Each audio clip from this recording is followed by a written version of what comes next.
নমস্কার বন্ধুরা, মনীষার হেসেলে আপনাদের সবাইকে স্বাগত জানাই। আজ আপনাদের সাথে শেয়ার করব নিরামিষ পটল আলুর রসার রেসিপি। আর এই রেসিপিটির সাথে আপনারা ভাত, রুটি, পরোটা, লুচি ইত্যাদি সার্ভ করতে পারেন। চলুন তাহলে বন্ধুরা দেখে নেওয়া যাক আজকের রেসিপিটি বানানোর জন্য এখানে বাজার থেকে পটল কিনে আনা হয়েছে। এরপর পটলের খোসা ছাড়িয়ে পটলটাকে কেটে নিয়েছি, আর দুটো আলু এখানে খোসা ছাড়িয়ে টুকরো করে কেটে নিয়েছি। অন্যান্য উপকরণের মধ্যে দুটি টমেটো এইভাবে টুকরো করে কেটে মিক্সার গ্রাইন্ডারের মধ্যে প্রথমে দিয়ে দিলাম। এরপর দিয়ে দিলাম এক টুকরো আদা, একটি কাঁচা লঙ্কা দিয়ে দিলাম, সামান্য পরিমাণ লবণ, 1 চামচ পরিমাণ গোটা জিরে, আর অল্প একটু জল দিয়ে ব্লেন্ড করে নেব মশলাটাকে। কড়াইয়ের মধ্যে দিয়ে দিলাম পরিমাণ মতো সর্ষের তেল।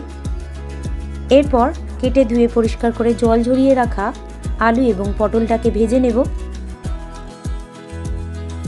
প্রথমে পটলগুলোকে ভেজে নেব। কড়াইয়ের তেলটা গরম হয়ে গেলে কেটে ধুয়ে পরিষ্কার করে জল ঝরিয়ে রাখা পটলগুলোকে কড়াইয়ের মধ্যে দিয়ে দিলাম। দিয়ে দিলাম সামান্য পরিমাণ লবণ। পটলটাকে এভাবে উল্টিয়ে পাল্টিয়ে ভেজে নেব।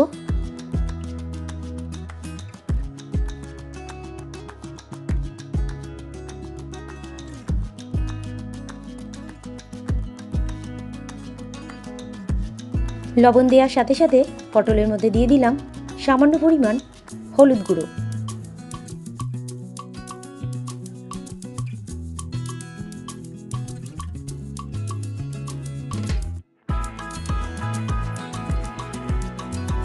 পটলগুলোকে ভেজে নেওয়া হয়ে গেলে একটি পাত্রের মধ্যে তুলে রেখেছি।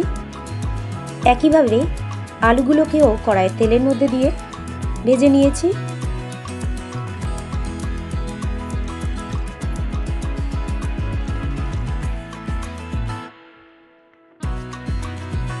আলুটাকেও ভেজে নেওয়া হয়ে গেলে পাত্রের মধ্যে তুলে রেখে দিলাম।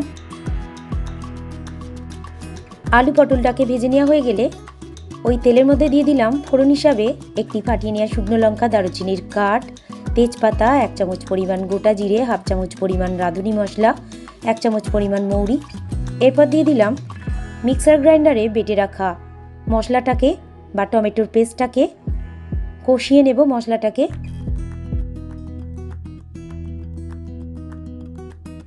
এরপর কড়াইয়ের মধ্যে দিয়ে দিলাম 1 চামচ পরিমাণ হলুদ গুঁড়ো, 1 ছোট চামচ পরিমাণ রেড চিলি পাউডার দিয়ে দিলাম, 1 চামচ পরিমাণ জিরে গুঁড়ো দিয়ে দিলাম। মশলাটাকে ভালো করে কষিয়ে নেব এরপর, যতক্ষণ না পর্যন্ত মশলা থেকে তেলটা ছেড়ে আসছে।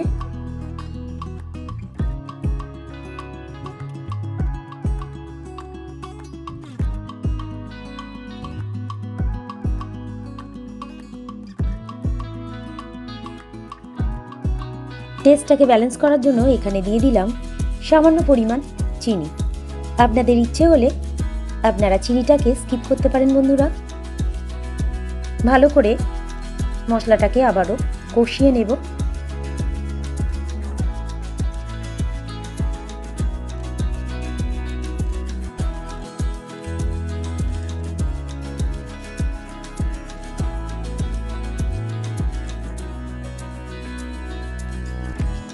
মশলাটাকে এইভাবে ভালো করে কষিয়ে নেওয়া হয়ে গেলে ভেজে তুলে রাখা আলু আর পটলটাকে কড়াইয়ের মধ্যে দিয়ে দিলাম। মশলার সাথে আলু আর পটলটাকে ভালো করে কষিয়ে নেব। এরপর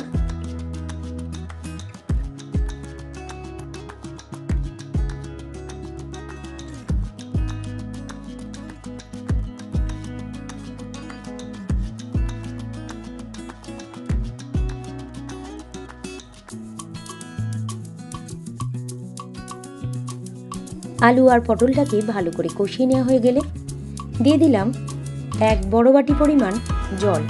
মিডিয়াম ফ্লেমে রেখে ফুটতে দেব, যাতে আলু আর পটলটা ভালো মতো সিদ্ধ হয়ে যায়।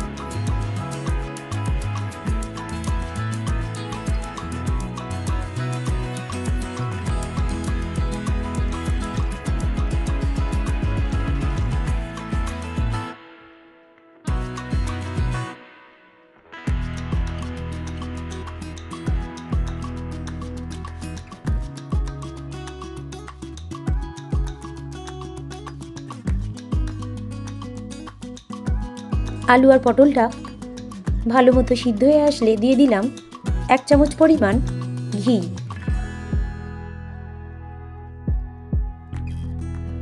তৈরি হয়ে গেল আজকের রেসিপি নিরামিষ আলু পটলের রসা।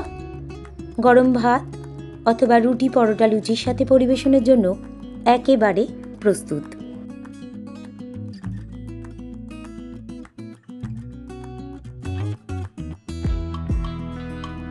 অন্যান্য রেসিপিগুলোর মধ্যে আজকের রেসিপিটি কোথাও যদি ভালো লেগে থাকে বন্ধুরা, অবশ্যই আমার এই ছোট্ট চ্যানেলকে এগিয়ে যেতে সাহায্য করবেন, লাইক, কমেন্ট, শেয়ার করবেন। আর চ্যানেলে নতুন কোনো বন্ধু হয়ে থাকলে চ্যানেলটিকে সাবস্ক্রাইব করে পাশে থাকবেন।